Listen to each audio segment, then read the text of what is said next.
Di dalam nama Tuhan Yesus dan semua kita yang siap diberkati berkata, amen. Berikan kemuliaan sekali lagi bagi Tuhan kita.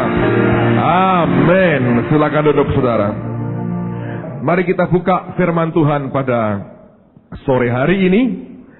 Filemon, surat Filemon, pasal yang pertama, ayat yang keempat sampai dengan ayat yang keenam. Surat Filemon itu tepat sebelum surat Ibrani. Itu ada Filemon, hanya satu pasal. Saya akan mengajak Anda melihat ayat yang keempat, lima, dan ayat yang keenam. Dan sebelum kita membaca, kalau Anda mau tahu siapa Filemon itu, Filemon ini orang kaya di Kolose yang dia bertobat lewat pelayanannya Rasul Paulus. Dulu sebelumnya dia pernah punya budak yang bernama Onesimus. Onesimus ini kabur dari rumah Filemon sambil mencuri harta Filemon. Filemonnya dibawa ke Yesus oleh Paulus. Onesimusnya, kalau nggak salah di Roma, ketemu dengan Paulus, bertobat juga.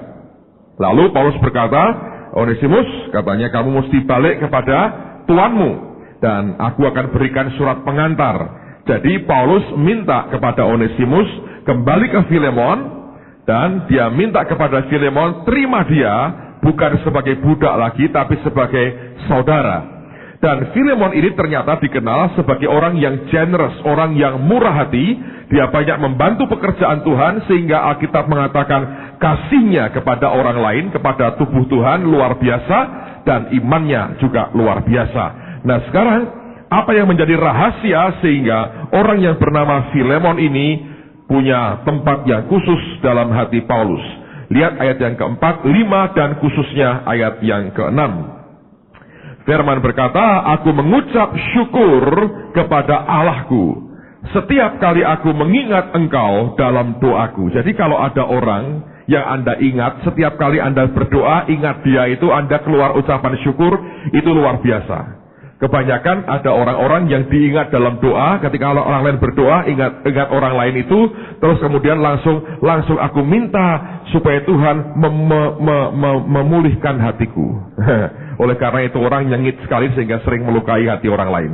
Tapi ini orang tidak. Setiap kali Paulus berdoa, ingat dia keluar ucapan syukur. Bukan perlu inner healing, karena dia orang yang memberkati banyak orang. Karena apa? Karena, ayat yang kelima, aku mendengar tentang kasihmu kepada semua orang kudus dan tentang imanmu kepada Tuhan Yesus. Kenapa Paulus kalau ingat akan Filemon mengucap syukur? Karena selalu yang dia ngerti tentang Filemon ini, kasihnya kepada orang kudus, kepada pelayan Tuhan, kepada pekerjaan Tuhan, itu luar biasa. Dan imannya kepada Tuhan Yesus juga outstanding sekali, luar biasa. Ayat yang ke-6. Dan aku berdoa, saya bacakan dulu bahasa Indonesianya, ini cukup baik. Agar persekutuanmu dalam iman turut mengerjakan pengetahuan akan yang baik di antara kita untuk Kristus. Sebetulnya kalau Anda baca di New King James, ekspresinya akan sedikit berbeda. Nah saya mau bacakan, Anda perhatikan baik-baik. Alkitab mengatakan, dia berkata, aku berdoa, that the sharing of your faith, supaya kesaksian atau persekutuanmu dalam imanmu itu, the sharing of your faith, kesaksian imanmu itu, may become effective, menjadi efektif. Dan kata efektif ini dari kata asli powerful, penuh dengan kuasa. Dia berkata, aku ini berdoa supaya sharing atau kesaksian daripada imanmu itu menjadi begitu berkuasa, jadi powerful sekali. Melalui apa? By the acknowledgement of every good things which is in you in Christ Jesus. Menjadi begitu berkuasa lewat acknowledgement. Kata ini artinya precise knowledge, pengetahuan yang tepat sekali, mengerti betul akan apa? Akan semua hal yang baik, every good thing, semua hal yang baik yang di dalammu, which is in you, di dalam kita ini, in Christ Jesus, di dalam Kristus Yesus. Nah kalau saya balik kalimat ini, saya perhatikan dari belakang, kita akan menjumpai urutan yang ajaib sekali. Nah saudara perhatikan. Yang pertama adalah begini. Begitu kita memberikan hidup kita kepada Tuhan Yesus, Sejak saat itu kita dipanggil sebagai orang yang di dalam Kristus atau in Christ Jesus. Nah, begitu kita di dalam Kristus, maka Kristus ini memberikan di dalam kita every good thing. Segala sesuatu yang baik yang Kristus punya itu ada di dalam kita. Dan Paulus mengerti dan dia mengatakan, kalau kita tahu apa yang ada di dalam kita ini, yang Yesus berikan di dalam kita ini, kita tahu dengan pasti yang di dalam kita ini apa? Itu akan membuat sharing, kesaksian iman kita menjadi powerful atau punya kekuatan yang luar biasa. Saudara perhatikan baik-baik, saya mau ulang lagi. Semua orang yang memberikan hidupnya kepada Kristus disebut sebagai orang yang diam di dalam Kristus, in Christ Jesus. Begitu kita di dalam Kristus, maka Kristus ini memberikan every good thing, segala yang baik yang dia punya di dalam kita. Nah, orang Kristen yang tahu apa yang Tuhan berikan di dalam kita, dia tahu persis yang di dalamnya apa, maka orang itu kesaksian imannya akan bisa begitu powerful dan begitu luar biasa. Saya beri contoh paling sederhana aja. Kalau saudara satu hari, Selasa ini ya misalnya, di kantongmu ini ada duit, let's say 200 juta. Saudara masuk ke satu showroom mobil, ya kan? Kira-kira ngomongmu itu punya tenaga tidak? Dibandingkan kalau engkau datang tanpa punya uang, di rumah pun gak ada, di bank minus, kartu kredit belum kebayar. Lalu engkau masuk ke showroom, ketemu dengan salesman-nya, itu caramu ngomong berbeda. Ya, ya, bagus Pak. Iya, coba lemes. HP orang duit aku. Tapi kalau ada duit di sini, ngomong berbeda. Ini kurang Pak. Warnanya harusnya begini. Tambahin Pak uangnya. Tidak masalah kalau memang saya mau. Walaupun belum tentu mau kan. Tapi ingat tuh, kalau ngerti yang di dalam Anda punya apa di dalam ini, membuat tampilanmu berbeda. Hal rohani sama. Kalau kita tahu apa yang di dalam kita, ngerti yang Yesus berikan buat kita, every good thing, semua hal yang baik yang dia berikan buat kita, kita ngerti persis, maka sharing daripada imanmu akan powerful sekali. Apa yang saya sampaikan ini adalah bagian pertama dari 3 seri yang saya ingin sampaikan buat saudara. Dan saya percaya dalam bulan ini kita akan selesaikan. Bahkan sebelum bulan ini selesai, ini akan done. Dan saya yakin akan mengubah akan perjalanan kehidupan kita lebih baik lagi. Nah, sekarang orang bertanya, Pak, sehebat apa yang di dalam kita? Mari saya berikan contohnya. Lihat 1 Korintus pasal yang pertama. 1 Korintus pasal yang pertama. Perhatikan pada ayat yang ke-26. Dari 1 Korintus pasal yang pertama, ayat yang ke-26. Alkitab mengatakan begini. Ingat saja saudara-saudara. Kata ingat artinya, kamu ngerti gak yang dulu sebelum ini pernah kamu alami? Dia berkata, ingat saja saudara-saudara, bagaimana keadaan kamu ketika kamu dipanggil. Nah, kalimat ini berarti begini. Kamu ingat gak dulu, kamu ingat gak asalmu dulu seperti apa? Waktu kamu dipanggil pertama kali dan kamu berkata iya atas panggilan Tuhan untuk hidup di dalam Kristus, ingat gak keadaanmu dulu? Artinya, saat dia tulis surat itu, keadaan mereka sudah berubah. Keadaan mereka sudah berbeda dibandingkan dengan waktu dulu mereka dipanggil oleh Tuhan. Nah, seperti apa keadaan mereka dulu? Dan bedanya apa dengan sekarang? Dia berkata begini. Menurut ukuran manusia, artinya menurut pandangan manusia pada umumnya, dikatakan, tidak banyak orang yang bijak. Orang yang bijak itu lawan katanya apa, saudara? Tidak bijak. Nah, itu makanya BI untuk papat, saudara. Gak boleh itu. Kata bijak itu lawan katanya apa? Ada orang berkata, ini orang bijak. Ini orang apa? Hah? Apa? Bodoh. Lebih halusnya goblok. Tahu? Dia berkata begini, ingat nggak dulu keadaanmu waktu dipanggil? Menurut ukuran manusia, tidak banyak orang pinter. Artinya, lu dulu goblok sekali. Ingat nggak? Goblokmu dulu. Banyak orang lupa bahwa dia pernah goblok. Tapi rupanya di dalam Kristus, dia terima every good thing. Semua yang baik dia terima. Masuk dalam rohnya. Sekian tahun kemudian, jadi brilliant, saudara. Orang berkata, kok bisa pintar ya orang ini? Luar biasa itu. Itulah kekuatan di dalam kita. Itu bukan di luar saudara, tapi ada di dalam Anda. Yang berikutnya, tidak banyak orang yang berpengaruh. Malah dulunya suka terpengaruh. Lagi model apa? Ikut. Sekarang mungkin banyak yang les nyanyi supaya melebu TV. Ya kan? Terpengaruh. Semua acara kita ini patokannya TV acaranya apa? Lalu kita menyesuaikan. Itu namanya Anda terpengaruh. Tapi lihat, orang-orang yang terpengaruh begitu rupa tadinya, di dalam Kristus, in Christ Jesus, diubah Tuhan. Bukan terpengaruh, jadi orang yang berpengaruh. Luar biasa. Apapun yang Anda pakai, seminggu kemudian semua orang mau pakai. Bagaimana caramu berdoa? Semua orang ikut berdoa. Ya tak? Anda mengucapkan Mazmur 23 seluruhnya plus 10 kali Filipi 4:19. Minggu berikutnya semua orang plus Filipi 4:19. Itu namanya Anda mulai mempengaruhi orang. Tadinya terpengaruh.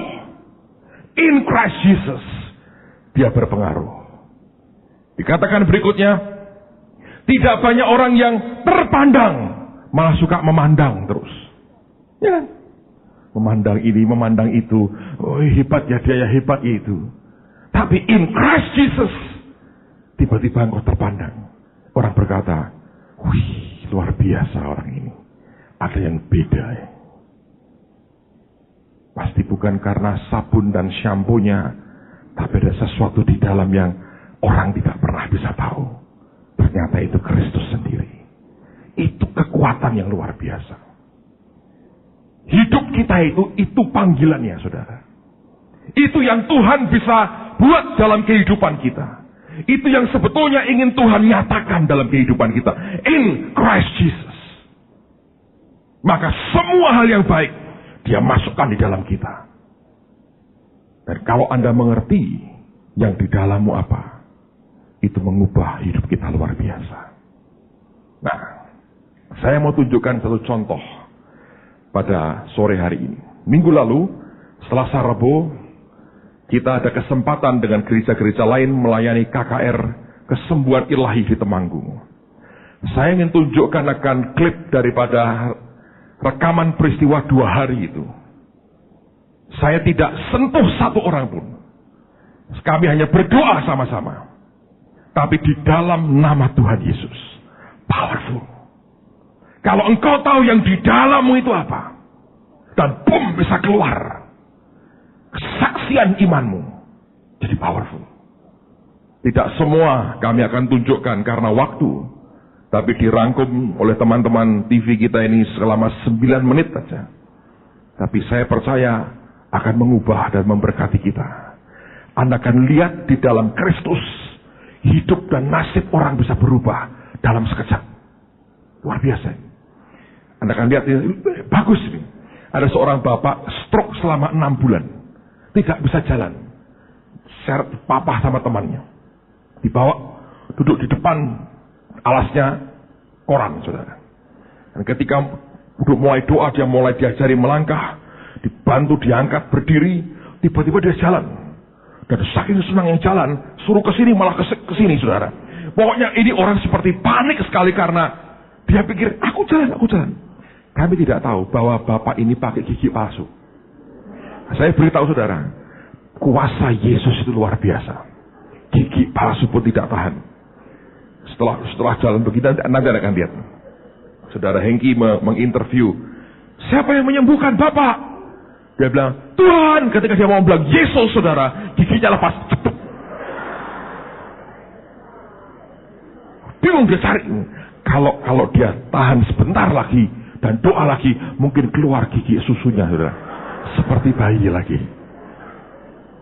Sayang tidak. Kita punya panitia, kita bawa teman-teman, kita bawa. Pak Yuel itu tangannya antibakteria. Dengan begitu penuh dengan kasih, itu gigi palsu diambil, kemudian dimasukkan ke sakunya Bapak itu. Bukan dimasukkan sakunya dia, masukkan sakunya Bapak itu. Sebab Bapak ini rupanya mengerti, kalaupun aku sudah jalan, kalau aku tanpa ini, aku gak bisa makan, nanti lemes lagi. Bukan karena stroke, tapi karena kurang gizi, saudara. Menarik sekali. Ada satu ibu yang ketika dia umur 7 tahun, kecelakaan dan tangan kanannya ini, oleh dokter tulangnya dipotong 10 cm. Dia datang sebetulnya untuk nganterin anaknya, supaya Tuhan sembuhkan dia. Malam itu, nggak ada orang yang touch. Tapi kita berdoa di dalam nama Tuhan Yesus. Nama itu yang powerful, saudara. Saya nggak ada sangkut pautnya. Tapi nama itu berkuasa. Tangan saja. Tuhan buat kuasa penciptaan 10 cm ditambahin. Heran. Sama. Hari pertama di luar ada perwira menengah polisi. Ada benjolan di sini. Hilang. Suruh bersaksi nggak mau.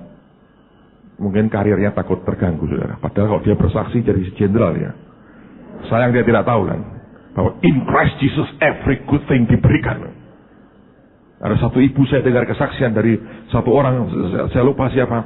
Ketika dia sembuh dari tidak bisa jalan, dia jalan, ayo bu bersaksi, boten langsung keluar pulang, saudara. Iya bagus juga.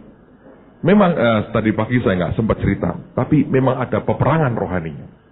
Saya masuk di kamar hotel kira-kira hampir jam 2 hari Selasa itu. Lalu saya kunci pintunya. Saya lagi persiapan, saya ganti pakaian, saya mau persiapan kakar-kakar mulai jam 4. Saya lihat dengan mata ini, saudara. Di dinding kamar itu seperti bayang-bayang aja. Kelebat. Saya bilang, ini setan kok seliweran loh. Saya bilang, Tuhan ini ada apa? Tuhan ngomongin, biasa, serangan. Terus diapain Tuhan? Diamin, enggak apa-apa. Kamu tidak akan kena apa-apa. Dia tidak bisa mendekatkan. Kamu nyembah aku saja. Terus saya disuruh nyembah. Sebab ternyata yang saya tahu, kota itu belum pernah ngalami seperti ini. Seringkali KKR orang didoakan sudah, tapi ketika didoakan kesembuhan dan diharapkan kesembuhannya dan disuruh bersaksi, didemonstrasikan Tuhan seperti itu, mereka belum pernah lihat. Tapi ini bagus sekali, saudara. Saya melihat akan kemurahan Tuhan dan kuasa Tuhan dinyatakan luar biasa. Ada nikmati betul. Ini yang namanya in Christ Jesus. Amen. Seringkali orang tidak menyadari seberapa kuat kuasa nama itu. Dan semua yang dia berikan di dalam kita, itu bisa mengubah hidup saudara. Mereka sebagian orang-orang sederhana yang berobat saja tidak bisa. In Christ Jesus. Saudara kalau lihat itu di depan mata saudara, susah untuk bicara. Bagaimana Tuhan bisa mengubah nasib orang dan hidup orang luar biasa. Hidupmu juga bisa berubah dan harus diubah dan pasti berubah, saudara. Pertanyaannya begini sekarang, Pak, bagaimana supaya yang di dalam ini bisa terpancar keluar? Nah, mari kita lihat dan belajar dari orang yang bernama Yakub. Buka Kejadian pasal yang ke-28. Kejadian pasal yang ke-28.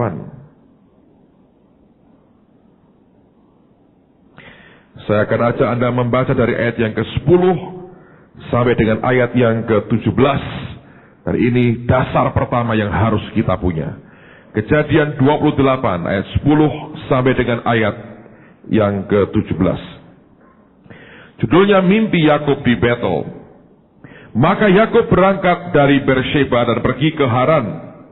Ia sampai di suatu tempat dan bermalam di situ karena matahari telah terbenam. Ada kalanya kita dipaksa oleh keadaan untuk berhenti.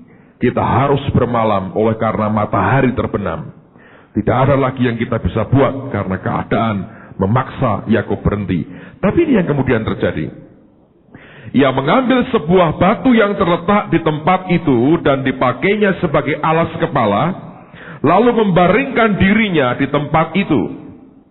Maka bermimpilah ia, di bumi ada didirikan sebuah tangga yang ujungnya sampai ke langit. Dan tampaklah malaikat-malaikat Allah turun naik di tangga itu. Berdirilah Tuhan di sampingnya dan berfirman, Akulah Tuhan Allah Abraham, nenekmu dan Allah Ishak. Tanah tempat engkau berbaring ini akan kuberikan kepadamu dan kepada keturunanmu. Keturunanmu akan menjadi seperti debu tanah banyaknya, dan engkau akan mengembang ke sebelah timur, barat, utara, dan selatan. Dan olehmu serta keturunanmu, semua kaum di muka bumi akan mendapat berkat. Sesungguhnya aku menyertai engkau dan aku akan melindungi engkau kemanapun engkau pergi. Dan aku akan membawa engkau kembali ke negeri ini sebab aku tidak akan meninggalkan engkau, melainkan tetap melakukan apa yang kujanjikan kepadamu. Ketika Yakub bangun dari tidurnya, berkatalah ia, sesungguhnya Tuhan ada di tempat ini dan aku tidak mengetahuinya. Ia takut dan berkata, alangkah dahsyatnya tempat ini. Ini tidak lain dari rumah Allah. Ini pintu gerbang surga. Menarik sekali, kalau Anda perhatikan, Tuhan berkata begini, biasanya kita mendengar, tempat yang kau injak ini akan menjadi milikmu, ya kan? Kepada Yakub dia berkata lain, tempat di mana engkau berbaring ini akan aku berikan kepadamu. Dan apa yang dia buat sebetulnya? Perhatikan saudara. Yang dia kerjakan adalah, Alkitab berkata dia mengambil sebuah batu dan dipakai sebagai alas tidur. Lalu firman berkata, maka bermimpilah dia. Perkara besar itu dimulai bagi kita sebagai orang percaya. Dia mau mengajar begini. Perkara besar dimulai dengan hal yang sangat simpel, tetapi di tangan orang yang tahu bagaimana bermimpi. Seorang hamba Tuhan berkata, ada banyak orang terlalu sibuk sehingga tidak punya waktu untuk bermimpi. Seharusnya kita harus sibuk bermimpi. John Maxwell mengatakan bahwa engkau hari ini adalah hasil mimpimu di waktu lalu, dan engkau di masa depan adalah hasil dari impianmu pada hari ini. Orang Kristen yang ingin semua potensi ilahi, every good things yang di dalamnya terpancar keluar, harus pertama-tama orang yang tahu bagaimana bermimpi. Itu yang penting buat kita. Banyak orang tidak punya impian. Banyak orang hanya berkata, sudahlah pokoknya gua jalani hidup ini, tidak peduli seperti apa. Saya berkata salah, saudara. Saya punya impian. Saya pernah punya impian. Sebagian jadi kenyataan. Saya masih punya impian. Yang kelak saya percaya akan jadi seperti yang Tuhan mau.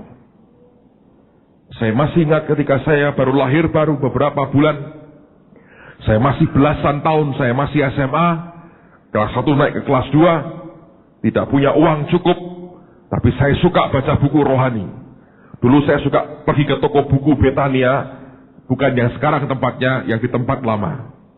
Tidak ada uang, saya masuk ke sana, nebeng baca buku. Sampai setiap kali saya datang dengan teman saya, yang jaga berkata, ini nebeng baca tok iki, ora pernah tuku. Tapi mereka tidak pernah usir saya. So, saya percaya berkat mereka besar di surga. Satu hari saya punya uang. Tidak banyaknya, beberapa ribu rupiah. Saya pergi ke sana, saya cari. Malam itu jam 7 malam saya masih ingat. Ada kotak di tengah itu tempat buku-buku bekas yang diobral dengan harga murah sekali. Dan saya cari Alkitab bekas di situ. Saya temukan Alkitab bekas. Sudah jelek sekali. Saya lihat harganya ditulis dengan pensil. Saya lihat uang saya bisa beli ini. Itu Alkitab bahasa Inggris pertama yang saya beli. Saya bayar, saya bawa pulang. Tidak ada orang tahu. Bahkan orang tua saya tidak tahu. Mulai hari itu, saya buat ringkasan khotbah dalam bahasa Inggris. Saya masuk ke kamar, saya kunci, malu dilihat orang. Saya di depan kaca, saya berkhotbah tanpa suara, saudara. Dalam bahasa Inggris, saya membayangkan diri saya, one day, satu hari, aku akan jadi berkat bagi bangsa-bangsa. Aku akan berdiri di hadapan banyak orang yang bukan hanya hitam rambutnya, tapi bisa kuning, bisa merah, bisa hijau, biru, kotak-kotak, batik, dan sebagainya. Ada semua. So, saya percaya bahwa one day, saya percaya, aku akan jadi berkat bagi bangsa-bangsa. Ketika Morris Cerullo datang dan dia memberitakan firman Tuhan, dia tengking penyakit dan penyakit kabur, orang disembuhkan. Saya membayangkan diri saya, satu hari kelak aku akan berdiri seperti Morris Cerullo berdiri. Aku akan tengking penyakit dan saya melihat penyakit terbirit-birit kabur dan orang-orang disembuhkan. I had a dream, saya punya impian itu. Dibutuhkan waktu memang sampai kemudian impian itu jadi realita yang harus dan saya bisa nikmati hari ini karena saya pernah bermimpi. Saudara tahu kita sedang bangun Holy Stadium dan fondasi sudah selesai. Kemarin kontraktornya datang pamitan dan kemudian dia mengembalikan perpuluhannya untuk gereja dan kemudian kami doakan dia, tumpangi tangan dia, dijamah Tuhan, dia nangis. Dan sekarang ada kontraktor baru yang akan membangun sampai ke upper structure-nya. Kita sudah sign kontrak dan sekarang sedang mulai dikerjakan lagi. Tapi ini sebetulnya 10 tahun yang lalu Ibu Yuni pernah cerita dengan saya. Dia bilang, aku lihat dalam mimpiku kita kebaktian di tempat yang seperti GOR Simpang 5. Siapa yang dulu ingat bahwa Citraland sekarang itu adalah gedung olahraga Jawa Tengah? Ada yang masih ingat? Anda orang jenius masih ingat. Beberapa saudara tidak tahu, Pak, nggak apa-apa, lupakanlah, sudah nggak ada artinya lagi buat kita. Tapi itu berarti buat saya karena dia berkata itu seperti tribun tempatnya. Kami tahu hanya kita tahu hanya cuma GOR yang seperti itu. Kita pikir dulu kita kebaktian di GOR, tapi tidak. Ketika Tuhan berikan tempat ini, dia mau kita bangun tribun. Baik. Kita nggak punya duit, tapi Anda berkorban dengan setia. Semua kita korban. Minggu lalu saya terima 2 sertifikat lagi. Luar biasa nih. Ini yang kesekian puluh yang kita terima persembahan satu keluarga. Dan saya mau beritahu saudara, ini tanah dikitari tempat untuk orang punya usaha sarang burung. Kalau Anda mau 15 miliar saya lepaskan buat saudara karena ini telah akan membuat Anda kaya raya di kemudian hari. Saya seorang salesman yang baik, so saya mesti jual dengan harga bagus. Saya tidak ambil komisi apa-apa, kita mau selesaikan pembangunan Holy Stadium. 3.500 meter hak milik diberi. Lucu sekali. Istrinya waktu berdoa Tuhan ngomong, dan ngomong kepada suaminya, ketika saya datang ke rumah dia berkata di depan anak lakinya, dia berkata, Pak, istri saya ngomong begini, saya setuju tapi saya belum ngomong sama anak laki saya. Dan anak lakinya itu di sebelahnya. Dan langsung anak ini cinta Tuhan, dia bilang, oh saya rela Pak. Dia ngomong dengan saya dengan mata berkaca-kaca. Dibandingkan dengan apa yang Tuhan lakukan buat keluarga kami Pak, ini nothing, tidak ada artinya apa-apa. Lalu mereka bersaksi bagaimana Tuhan pelihara mereka. Ada orang-orang yang setia terus memberikan korbannya dan dipersembahkan yang ada pada mereka. Dan saya yakin one day ini akan jadi sungguh-sungguh jadi house of sacrifice untuk kemuliaan nama Tuhan, saudara. Semua dimulai dari impian. Anda mesti belajar bermimpi. Kenapa kita perlu impian? Kenapa kita perlu bermimpi? Anda perlu yang namanya batu impian dalam kehidupan kita. Mengapa perlu impian? Amsal 23. Amsal pasal yang ke-23.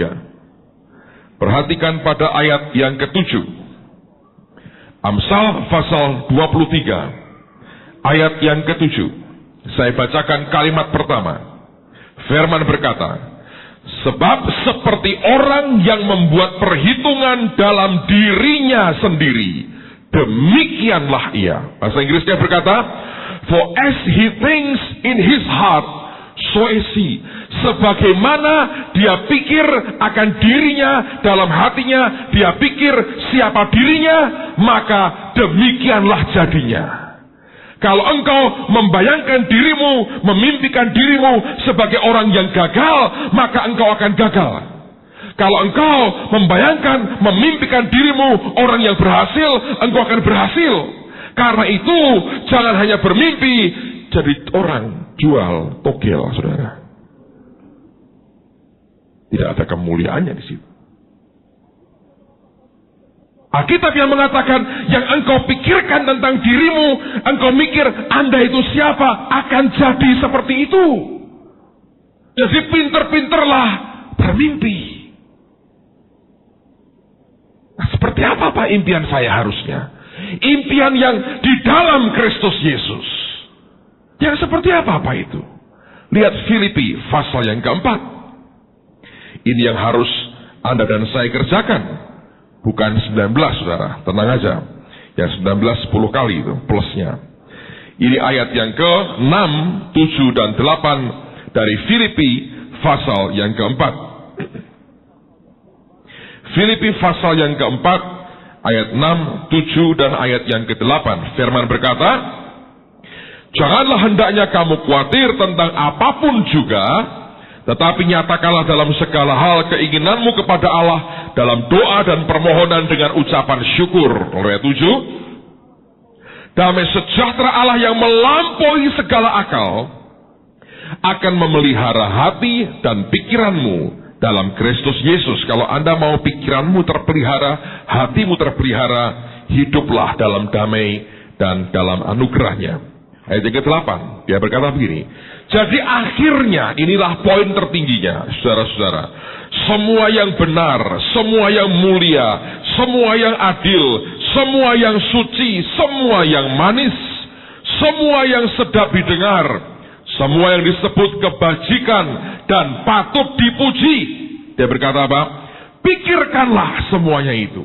Artinya, masukkan dalam pikiranmu semua yang kayak begini ini, pikirin yang seperti itu. Artinya, dengan kata lain, bermimpilah akan perkara-perkara seperti ini. Judi togel tidak sedap didengar, saudara. Mirip dengan tokek, tidak sedap didengar. Dan itu bukan suci dan tidak mulia. Tapi apapun di dalam Kristus yang masuk dalam list ini, pikirkanlah semuanya itu. Jalankan, masukkan dalam pikiranmu. Mulai belajar punya impian. Bermimpilah. Dan kepada Yakub yang sedang tidur dia berkata, tanah di mana engkau berbaring aku berikan kepadamu. Sebab dia tahu bermimpi. Yusuf dapatin semua yang luar biasa juga lewat impian. Orang Kristen perlu belajar untuk bermimpi. Amen, saudara. Tuhan bagaimana, Pak? Kejadian pasal yang pertama. Kejadian pasal yang pertama. Lihat ayat yang pertama. Kejadian pasal yang pertama. Ayat yang pertama. Kitab Kejadian pasal yang pertama. Ayat yang pertama. Alkitab berkata begini. Pada mulanya Allah menciptakan langit dan bumi. Kata menciptakan juga artinya itu fashion. Mencipta itu harus juga dengan ada unsur art seninya.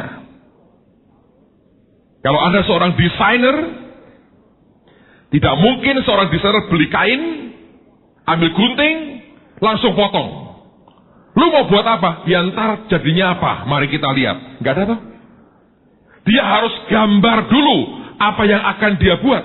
Sebelum dia gambar, dia harus ada dalam imajinasinya apa yang dia mau buat. Warnanya dia mau ini, bentuknya dia mau begini. Mungkin hari-harinya cuma mengalamun begini, saudara. Kamu ngapain? Kerja. Tapi sebetulnya sebetulnya dia punya impian. Allah sebelum menciptakan langit dan bumi, Tuhan kita punya dream, punya impian. Aku mau buat yang kayak begini nih. Ini yang aku mau. Ini yang the best. Lalu dia mulai ciptakan fashion. Amen, saudara. Itu yang perlu buat orang percaya. Sederhana aja. Mulai bermimpi. Bukankah kita mengatakan Allah memberikan kepada yang dicintainya pada waktu apa? Tidur. Mimpi. Mimpi yang cukup besar sampai engkau berkata, cuma Tuhannya bisa memberi. Apa-apanya dengan mimpi saja. No, saya berkata, ini baru bagian pertama. Masih ada 2 lagi. Tapi mulai dengan impian dalam hidupmu. You have to dream it. Mimpi, saudara. Miliki impian. Sebab semua yang baik sudah dia taruh di dalam kita. Gimana cara mimpinya, Pak? Lihat Mazmur pasal yang pertama. Ayat yang terakhir ini. Sebelum kita berdoa. Mazmur pasal yang pertama. Kitab Mazmur pasal yang pertama. Lihat ayat yang pertama sampai dengan ayat yang ketiga. Berbahagialah orang yang tidak berjalan menurut nasihat orang fasik, yang tidak berdiri di jalan orang berdosa, dan yang tidak duduk dalam kumpulan pencemooh. Nah, perhatikan ayat yang pertama. Dari 3 yang dikatakan yang tidak, 2 diantaranya berkaitan dengan apa yang engkau dengar. Nasihat itu kan yang engkau dengar dari mulutnya orang fasik. Yang masuk ke dalam kita ini berbahaya. Kalau engkau dengar dari orang fasik, masuk saudara, kefasikan masuk. Yang terakhir dikatakan, yang tidak duduk dalam kumpulan pencemooh. Ada orang yang sukanya mencemooh. Itu yang nangkep apa lagi? Telinga kita lagi. Jadi apa yang masuk dalam hidup kita, Anda perhatikan. Ayat 2. Tetapi yang kesukaannya ialah Taurat Tuhan. Dan yang merenungkan Taurat itu siang dan malam. Kata merenungkan artinya seperti orang yang sedang mengunyah. Lebih tepat seperti sapi yang mengunyah kembali. Anda tahu sapi itu begitu kalau makan ya. Dia makan rumput. Lalu kemudian dia telan. Setelah dia telan, dia berbaring. Kemudian dia keluarkan lagi. Kemudian dia kunyah lagi, baru kemudian dia telan lagi. Waktu kita terima firman, every good thing yang Tuhan katakan buat kita, Anda masukkan. Waktu masuk, ada waktunya harus engkau keluarkan lagi. Engkau perkatakan itu baik, tapi memperkatakan itu artinya engkau memimpikan itu akan jadi dalam hidupmu. Nah, ini yang saya mau katakan kelemahan domba.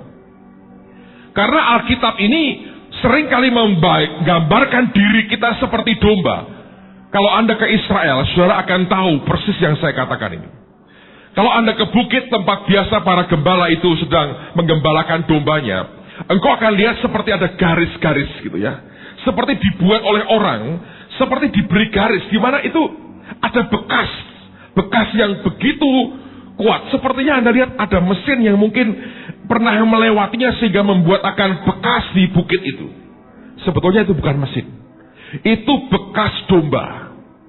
Domba rupanya begini, kalau makan nih, satu jalur aja dia makan. Nanti muter balik ke garis yang sama. Kalau gembalanya blow on, dibiarkan terus begitu, lama-lama akar rumputnya kecabut. Lama-lama dia makan batu tuh. Gembala waktu itu mesti pinter. Begitu tahu sudah waktunya, dia geser ke tempat yang lebih jauh lagi. Kalau dibiarkan, cenderungnya berputar dalam circle yang sama. Dia tidak ingin pindah, itu zona nyamannya. Walaupun tanpa dia sadari, makin lama akan makin mematikan dia. Saya percaya, Manusia cenderungnya begitu. Bergerak berputar ke suatu alur hidup yang terus-menerus sama dan tidak ada perubahan apapun. Pagi bangun, terus mandi, tidak lupa menggosok gigi, lalu kemudian kita sekolah, lalu kemudian kita belajar, lalu pulang, lalu belajar lagi, les segala macam, lalu nonton TV, tidur, besok bangun pagi lagi, terus mandi, tidak lupa menggosok gigi, lalu sekolah lagi, lalu pulang, les, terus begitu. Kalau kerjanya begitu, bangun pagi kerja gini begini pulang rumah nonton TV baca koran makan tidur, bangun pagi lagi kerja pulang nonton TV baca koran makan tidur, terus begitu aja.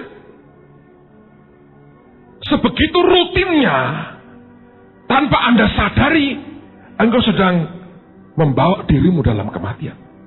Tapi impian, kalau Anda tahu bagaimana bermimpi, akan membuat engkau meninggalkan akan circle yang terus menerus, yang terlalu sering kita putari, dan tiba-tiba kita melayang entah kemana. Saudara tahu, untuk jadi kaya dalam sekejap gampang? Pejamkan matamu dan naiklah jet pribadimu. Bisa kelihatan? Bisa kelihatan? Belum Pak, kok naik Garuda ya Pak ya? Saya kok digandeng emprit 3 ambiar kalau itu caranya saudara. Belajar bermimpi, saudara. Bisa lihat? Bisakah engkau lihat apa yang sekian tahun lagi akan terjadi? Dream, mimpikan itu. Jangan terus dalam putaran yang terus menerus akhirnya akan menghabisi hidup kita sendiri. Karena toh waktu ini berjalan terus. Kita tidak akan terus kuat seperti sekarang. Tapi kalau orang tidak punya impian, masa depannya pun tidak akan menjanjikan apapun. Ada waktunya sapi itu keluarkan lagi. Dia kunyah lagi firman itu. Dia mimpikan, dia masukkan lagi, dia kunyah lagi, dia masukkan lagi. Firman tidak pernah gagal sebetulnya. Karena kemudian Alkitab mengatakan di ayat yang ketiga, ini luar biasa. Ya seperti pohon yang ditanam di tepi aliran air, yang menghasilkan buahnya pada musimnya dan yang tidak layu daunnya. Kalimat berikutnya, baca dengan keras supaya jadi buat hidupmu. 2, 3. Apa saja yang diperbuatnya apa? Berhasil. Apa saja. Apa saja. Berhasil. Rasanya hidup ini apapun yang disentuh jadi kehidupan. Apapun yang disentuh jadi kehidupan. Itu yang Tuhan mau. Apa saja yang diperbuatnya berhasil. Why? Sebab in Christ Jesus Dia berikan every good things. Anda ngerti yang di dalammu apa, maka sharing imanmu akan powerful sekali. Nah, lihat baik-baik saudara. Yang pertama harus engkau punya dalam hidupmu, miliki namanya batu impian dalam hidupmu. Sekalipun cuma batu, tapi saudara dan saya tahu bagaimana bermimpi bersama dengan Tuhan. Tutup Alkitab saudara. Saya minta teman-teman yang tadi SMA yang akan ujian boleh maju ke depan. Kami ingin mendoakan saudara pada malam hari ini. Kasih yang termulia. Mari yang sayang semua bangkit berdiri sama-sama.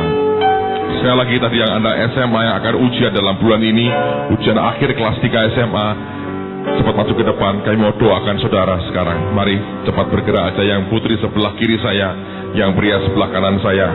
Kami mendoakan saudara hari ini. Biarkan Tuhan berikan keberhasilan buat hidupmu. Saya minta yang di depan lihat ke saya sebentar. Pak, apa ada gunanya? Saya berkata begini, Alkitab yang berkata bukan saya. Hikmat itu, akal budi bisa ditambahkan. Surat Yakobus mengatakan, barang siapa kekurangan hikmat, hendaklah ia meminta kepada Tuhan. Kata hikmat dalam bahasa Greeknya artinya juga scientific knowledge. Sesuatu yang scientific. Saya yakin termasuk bahasa Jawa apa itu scientific ya. Karena Anda harus mengukir dengan bagus. Itu saya gak pernah bisa dulu. But kalau Anda mau, Tuhan bisa berikan sampai Anda jadi orang yang pinter dalam budaya Jawa sampai begitu rupa. Kalau Anda mau, but itu scientific knowledge. Kalau Anda kekurangan, dia berkata, minta kepada Tuhan. Yang kedua, Yesus mengalami, Alkitab berkata, dia makin bertambah dewasa, bertambah hikmatnya, dia makin kuat rohnya dan bertambah hikmatnya. Jadi hikmat itu bisa ditambahkan Tuhan dalam kehidupan kita. Paulus tadi berkata, dulu kamu dipanggil, tidak banyak orang yang bijak, dulu kamu goblok sekali. Dalam Kristus Yesus, tiba-tiba jadi orang yang bijak. Malam hari ini, mari percaya, Tuhan sanggup tambahkan hikmat buat saudara.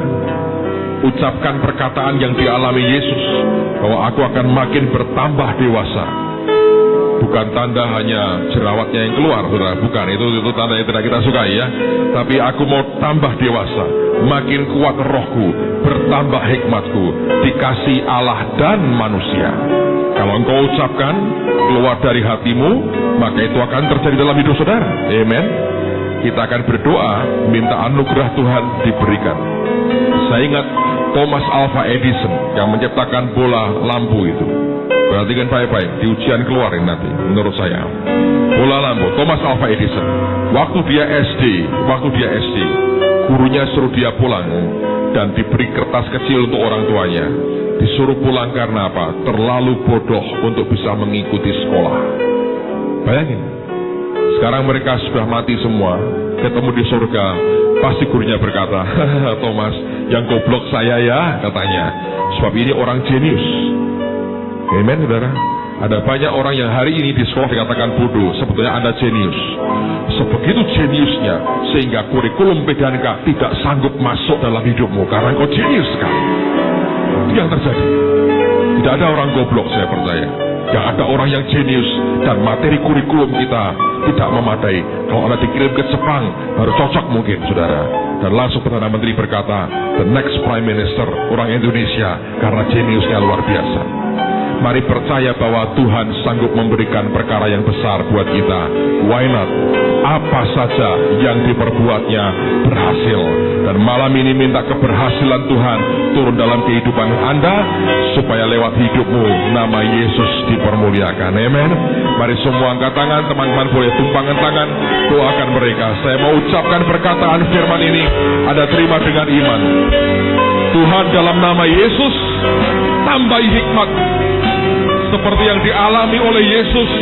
Mereka bertambah dewasa, makin kuat rohnya, makin bertambah hikmatnya, dikasih Allah dan manusia.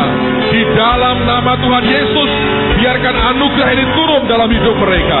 Di dalam nama Yesus, tambahi hikmat, tambahi anugerah, tambahi hikmat, tambahi anugerah.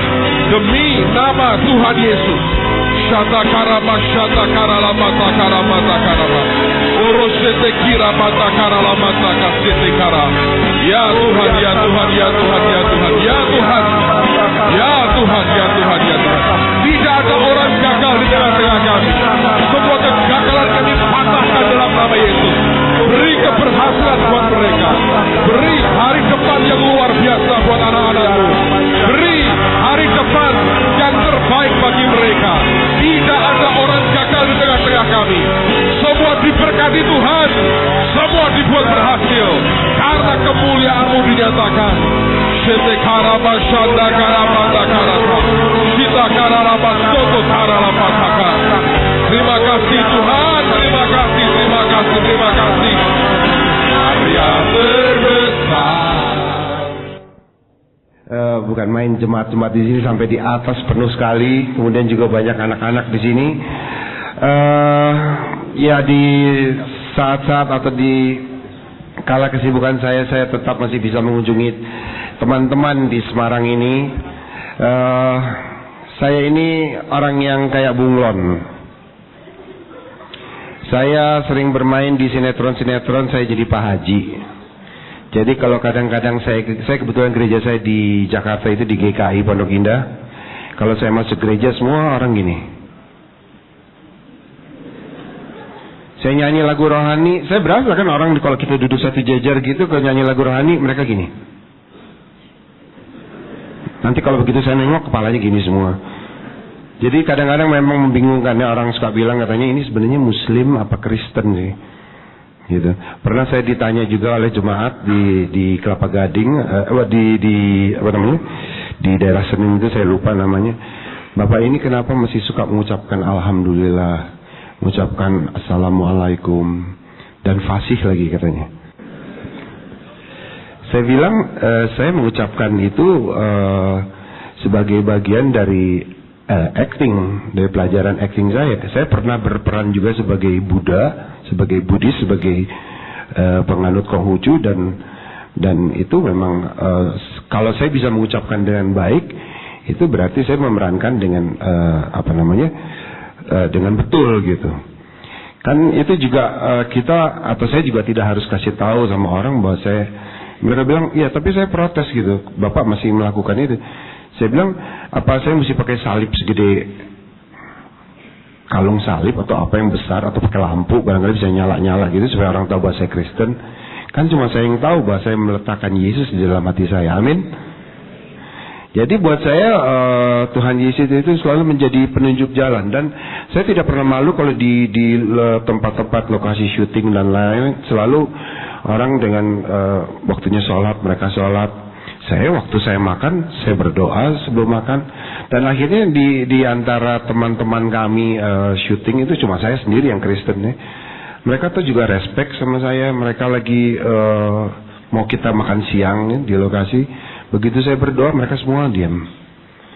Udah selesai berdoa, baru mereka ngobrol lagi. Jadi hal-hal semacam ini memang buat saya, memang kita kalau menciptakan tentang kerukunan beragama di Indonesia ini sebetulnya kita bisa saja ya. Jadi selama kita juga menghormati agama orang, menghormati agama lain, orang juga pasti akan menghormati agama kita. Biasanya kan orang suka tanya, kenapa sih kamu sekarang lebih berusaha atau lebih bekerja di bidang amal, lebih mau memberi kesaksian ya. Saya bilang gini, saya pernah nakal, pernah bandel, pernah minum ekstasi, menggunakan sabu-sabu, dan kok saya juga masih nggak ditegur Tuhan gitu. Yang malu siapa? Saya sendiri gitu. Saya pikir Tuhan begitu baik sama saya, kenapa saya nggak melakukan sesuatu walaupun kecil, tapi paling tidak kita sudah mulai melangkah gitu untuk melakukan untuk Tuhan. Dan sampai sekarang ini memang puji Tuhan juga itu kalau orang bapak-bapak, ibu-ibu tahu ya, kalau dulu pernah ada barangkali yang pernah menjadi korban seperti saya, itu kalau godaannya itu sangat mudah sekali. Kita berteman dengan sahabat kita, kemudian kita diharuskan untuk kita bersama-sama, ayo setia kawan, masukin mulutnya. Dan itu nggak ada, kita tidak kuasa untuk tidak menolak, karena memang dulu itu kalau bapak-bapak ibu-ibu tahu ya, di Jakarta itu ada satu disco yang buka 3x24 jam non-stop. Itu dipakai kadang-kadang teman-teman saya yang seiman bisa begini, mereka udah biasa kan kalau orang lagi ngedrugs gitu diem gitu ya, kedinginan gitu. Bisa pagi-pagi hari Minggu dia bisa sambil gini, gue pulang dulu ya, gitu. Lu mau kemana? Mau ke gereja bentar. Begini lu mau ke gereja? Saya bilang, ya mendingan daripada lu gak pernah ke gereja.